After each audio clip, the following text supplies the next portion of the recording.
కేంద్ర హోంమంత్రి అమిత్ షా ఇవాళ రాత్రి ఏపీకి రానున్నారు. రాత్రి 9:30 గన్నవరం ఎయిర్పోర్టుకు చేరుకుని అక్కడి నుంచి నేరుగా చంద్రబాబు నివాసానికి వెళ్తారు. డిన్నర్ మీటింగ్ లో ఇరువురు నేతలు పలు అంశాలపై చర్చించే అవకాశం ఉంది. మీటింగ్ అనంతరం అమిత్ షా నోవెటల్కు చేరుకుని రాత్రి అక్కడే బస చేస్తారు. రేపు చంద్రబాబు ప్రమాణ స్వీకార కార్యక్రమంలో ప్రధాని మోడీతో పాటు అమిత్ షా పాల్గొంటారు.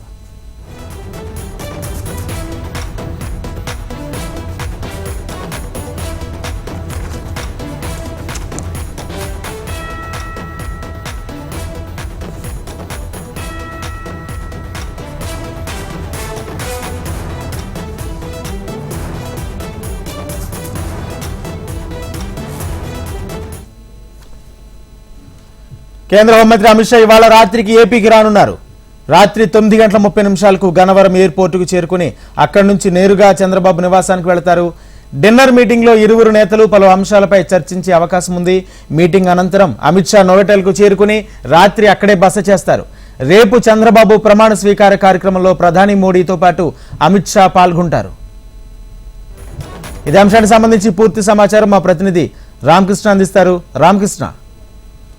రాజేంద్ర, కేంద్రంలో ఎన్డీఏ గవర్నమెంట్ ఏర్పడిన తర్వాత తొలిసారిగా ఏపీ రాష్ట్రానికి కేంద్ర హోంశాఖ మంత్రి అమిత్ షా మొదటిసారిగా ఇవాళ రాత్రికి రానున్నాడు. అయితే రేపు చంద్రబాబు నాయుడు ప్రమాణ స్వీకారం రాస్తున్న నేపథ్యంలో ఈ రోజు రావడానికి ప్రాధాన్యత సంతరించుకుంది. అదేవిధంగా ఈ రోజు ఉదయం బీజేపీకి సంబంధించిన శాసనసభ పక్ష నేతలు ఎన్నుకునేందుకు ఎమ్మెల్యేలందరూ పురేందర్ మీటింగ్ అయ్యారు. ఆ మీటింగ్ లో కొంచెం క్లారిటీ రాలేదు, వాళ్ళు చర్చించారు. అయితే ఈ రోజు రాత్రి సమీక్ష విజయవాడకు రావడం నేపథ్యంలో నేరుగా ఢిల్లీ నుంచి 9:30 గన్నవరం చెప్తారు. అక్కడ నుంచి నేరుగా చంద్రబాబు నాయుడు ఇంటికి దాదాపుగా గంట సేపు వీరిరువురు సమావేశమై పలు అంశాలపై చర్చించే అవకాశం ఉంది. రాష్ట్రంలో మంత్రివర్గ విస్తరణతో పాటు బీజేపీకి ఇచ్చే పదవులు ఏమేమి మంత్రి పదవులు దాదాపుగా 2 మంత్రి పదవులు వస్తామని ఆశిస్తున్నారు. ఆ మంత్రి పదవులతో పాటు శాసనసభ పక్షనేతలను ఎన్నుకునే అవకాశం కూడా ఉంటుంది. కాబట్టి ఏ విధంగా మంత్రుల పదవుల్లో ఎలా ఎంపికని చర్చించి అనంతరము అక్కడ నుంచి మళ్ళీ నోవెటల్కి వెళ్తారు. రేపు ఉదయం ఆయన అమిత్ షా మళ్ళీ తిరిగి చంద్రబాబు నాయుడు ప్రమాణ స్వీకారానికి అన్నాడు.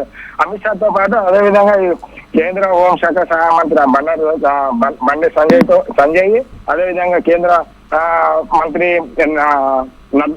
జేపీ నడ్డా కూడా ఈ రోజు విజయవాడకి రానున్నారు. రాజేంద్ర గారు. అయితే రామకృష్ణ, మరోవైపు ఇటు ప్రమాణ స్వీకారానికి సంబంధించి ఏర్పాట్లు ఏ విధంగా ఉన్నాయంటే ఇంకా ఎంత టైం పట్టే అవకాశం కనిపిస్తుంది? మోడీ కూడా వస్తున్న నేపథ్యంలో ఎటువంటి భద్రతా చర్యలు తీసుకున్నారు?